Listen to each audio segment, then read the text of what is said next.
On September 9, 2022, in the early hours of the morning, a call to 911 triggered a chain of events that would turn a seemingly local incident into a federal case. The dispatcher hears the voice of Jesse, an employee at Amorous Bank in Waycross, Georgia. He reports a robbery. The suspect was wearing a gray hoodie, a black hat, and a blue mask. He was a white male, slim build, with one hand in his pocket the entire time, raising suspicions about whether he was armed. The robbery was quiet.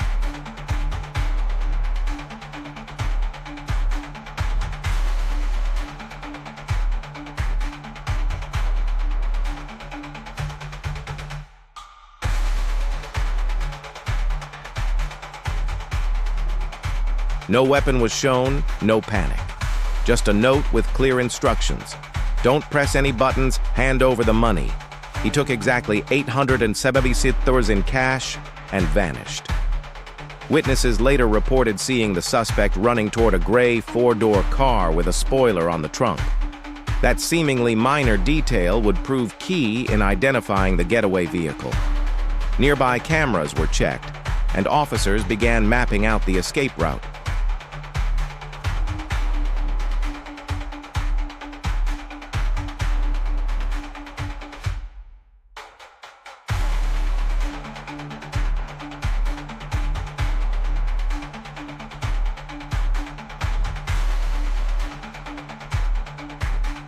As teams canvassed surrounding businesses like the Sonic Drive-In in search of surveillance footage, a breakthrough came from an unexpected source: the driver of the car himself. His name, Stephen Ham. During questioning, Ham admitted he had driven a man named Matthew McCloskey to the bank that morning. After the robbery, he dropped McCloskey off at his girlfriend's house. From there, the couple took a taxi to a Motel 6, ironically just a few blocks down the same road as the bank.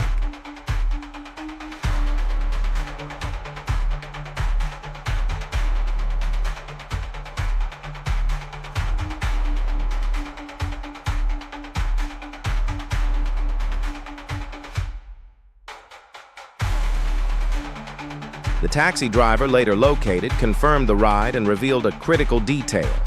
The fare was paid with a marked $20 bill, one of the bills stolen in the robbery. At this point, investigators had a name, a location, and a new lead: Room 117 at Motel 6. At the front desk, officers confirmed the reservation was under the name Dana. McCloskey was not a regular guest. With that, a team positioned itself outside Room 117. Police knocked and called out to Matthew. There was no answer.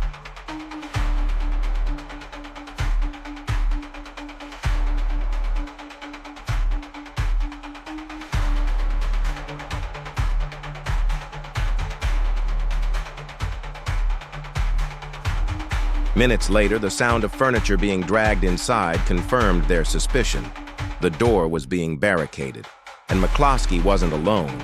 Dana, his girlfriend, was inside, and she wasn't free to leave. When she finally responded through the window, she said, "He won't let me out." At that point, the case escalated. This was no longer just a bank robbery. It was now a hostage situation. The decision was made. The door would be breached. The team stormed the room.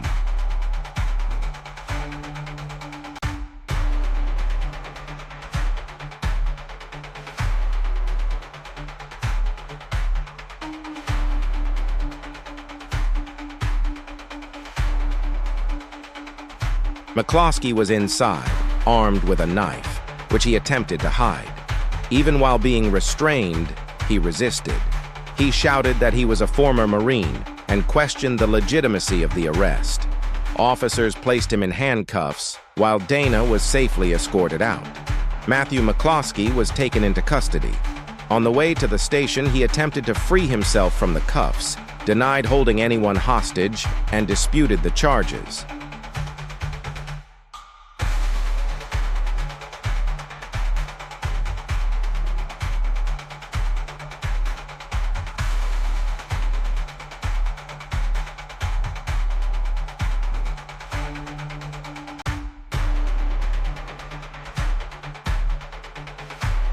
But officers were clear.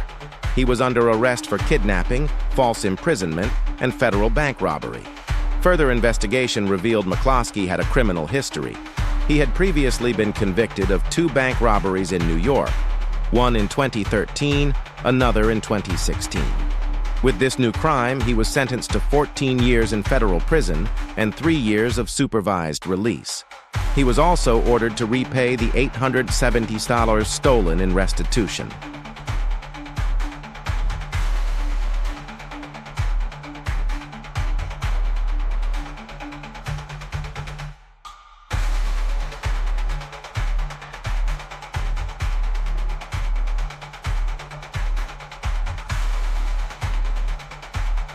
Stephen Hamm, the getaway driver, was also charged, this time with armed robbery, and remains in custody at the Ware County Jail without bond, awaiting trial. He is presumed innocent until proven guilty. Cases like this, though less frequent today, continue to draw attention. According to FBI statistics, only 1,362 bank robberies were recorded across the U.S. in 2023, a dramatic drop from the more than 9,000 recorded at the peak in 1991.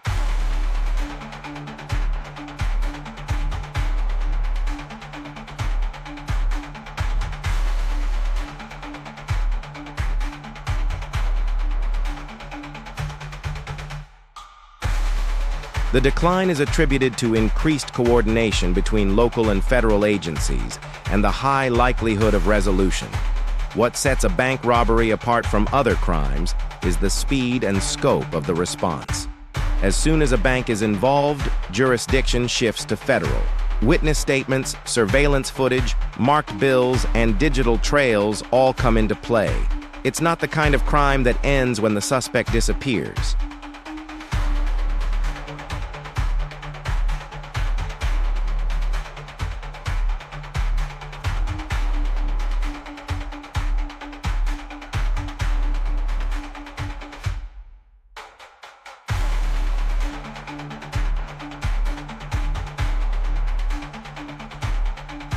Matthew McCloskey's story is one of a man who believed he was in control.